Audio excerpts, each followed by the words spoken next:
안녕하세요, 여러분. 구독 눌러주시면 감사드리고요. 상장한 지 얼마 안 된 기업들의 인사이트 정보를 여러분들이 알기 쉽게 설명해드리고 있습니다. 이번 영상은 어제 걱정하시는 분들이 굉장히 많길래 이 걱정하고 계신 부분을 조금은 풀어서 설명해드리는 것과 더불어서 전반적인 시장의 흐름을 다시 한번 리마인드 시켜드릴까 합니다. 어제 말씀드린 그 애플의 오픈 뱅킹 관련 영상에서 걱정하시는 부분이 소파이가 혹은 내가 가지고 있는 핀테크 기업이 소파이로만 이야기하겠습니다. 소파이가 이러한 애플의 시장 진출로 인해서 많이 어려워지는 게 아닐까라고 걱정하고 계신데 서비스의 질적인 차이가 분명히 있습니다. 아시겠지만 뱅크 차터가 있기 때문에 이런 API를 활용한 뱅킹 업무를 실제로 하지 않는 기업 같은 경우에는 당연하겠지만 수익성이 좋은 사업을 할 수도 없을 뿐더러 그 질적인 차이가 분명히 있기 때문에 특히 소파이는 그래도 좀 이런 이슈에 대해서 방어가 되는 편이라고 생각을 하고 있습니다. 왜냐하면 기존에 라이센스가 없는 기업 같은 경우는 사실은 조금은 우려할 수 있는 부분이 분명히 있는데 그래도 소파이만큼은 라이센스가 있기 때문에 대출이라든지 뭐 계좌 제공이라든지 여러모로 할 수 없는 서비스가 분명히 있습니다. 침범받지 않는 영역이 존재하기 때문에 충분히 이 차이가 있다는 걸 말씀드리고 두 번째로 구글 역시도 핀테크에 직접 혹은 간접적으로 계속 진출 의사를 밝혀왔었는데 10월 달에 어떤 이슈가 있었냐면 구글이 계좌를 제공하는 걸 포기한다는 기사가 나왔습니다. 이때 당시에 구글과 시티그룹은 금융 파트너십을 맺어서 회원들에게 은행 계좌를 제공하고 오픈할 수 있는 서비스를 만든다고 했었거든요. 그러니까 이 경우는 위의 서비스로 보시면 이게 구글이었고 요게 시티그룹이었겠죠. 이 아래에 있는 오픈뱅킹과는 약간 다릅니다만, 어쨌든 이 구글을 통해서 굉장히 강력한 회원들, 또 구글 페이 등등과 연동할 수 있는 이 강력한 서비스를 하려고 했었는데, 일단은 제공하지 않기로 했었습니다. 근데 그 당시에 이 굉장히 좀 의미심장한 멘트가 하나 있었는데요. 우리는 이러한 서비스를 직접 제공하는 것보다 은행 및 기타 금융 서비스, 요거는 핀테크겠죠.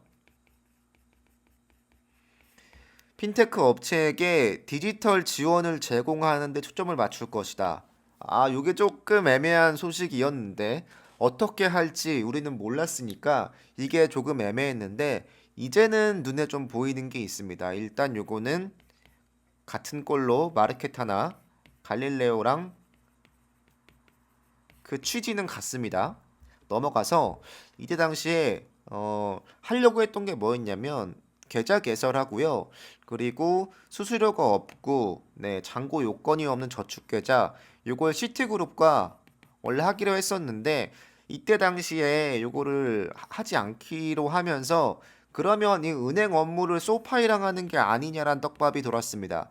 어, 임원이 엮여있기 때문에 그랬는데 어쨌든 아니었죠. 앞으로도 아닐 거라고 보고 물론 뭐 장기적인 일은 모르겠으나 일단 이러한 일이 있었다 10월에. 근데 중요한 건 이 핀테크를 지원하거나 은행을 지원하는 서비스를 앞으로 할 거다라는 거였는데 한 2주 전쯤에 나온 기사가 있습니다. 소파이 목표가 높게 줬던 이 미즈오 그룹, 미즈오 파이낸셜 이 그룹과 구글 클라우드가 함께 어떠한 걸 한다는 건데 그 어떠한 게 약간 우리 입장에선 이게 좀 걱정이 되는 제목입니다. 디지털 혁신을 가속화한다는 건데 이걸 보면 구글 클라우드가 어떤 역할을 할지는 아직 정확히 눈에 보이지 않습니다만 중요한 건 미주호 그룹의 디지털 혁신을 구글 클라우드와 함께하고 여기서 어떤 역할을 한다라는 게 굉장히 중요한 포인트입니다.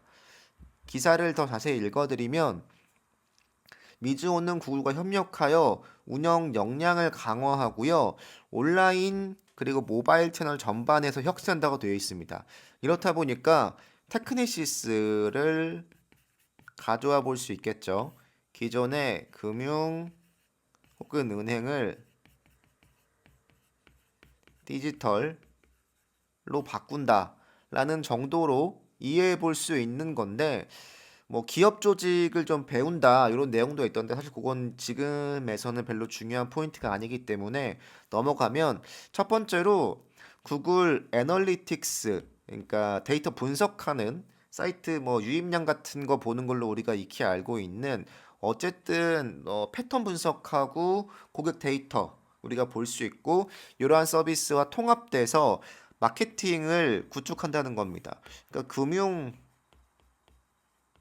금융사를 위한 금융 고객들을 위한 그 고객들을 위한 마케팅 도구를 구축한다 정도로 일단은 보시면 될 것 같습니다.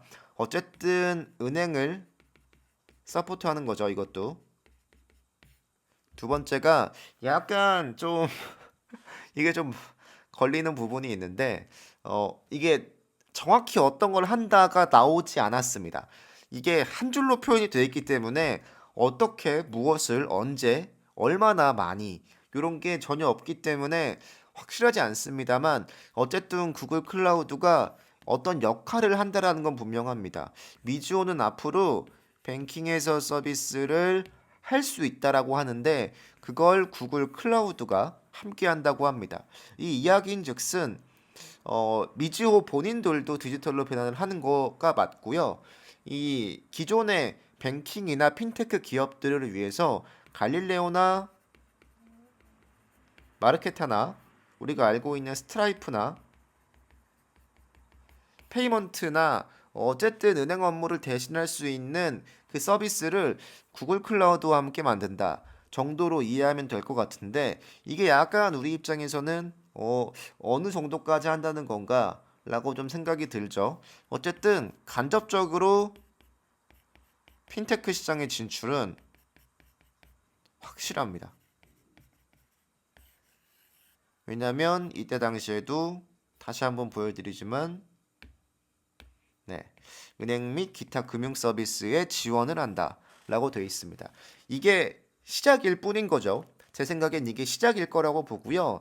다음에는 더 공격적으로 더 가속화돼서 핀테크나 금융 서비스를 위한 이 구글 클라우드의 어떤 서비스가 더 많이 나올 거라고 생각을 합니다.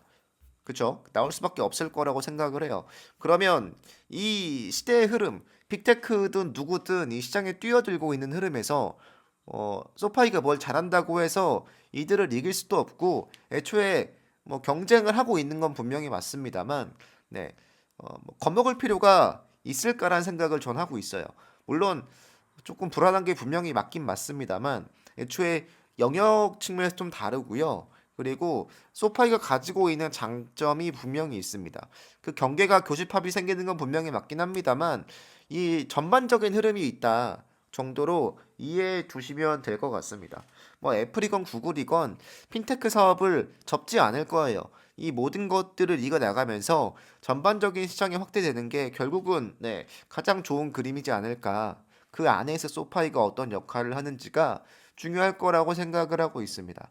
그래서 이 내용을 전하면서 앞으로 어떤 내용이 나올지는 모르겠으나 영상을 마치겠습니다. 네, 여러분들 감사합니다. 네, 여기까지 하겠습니다. 감사합니다.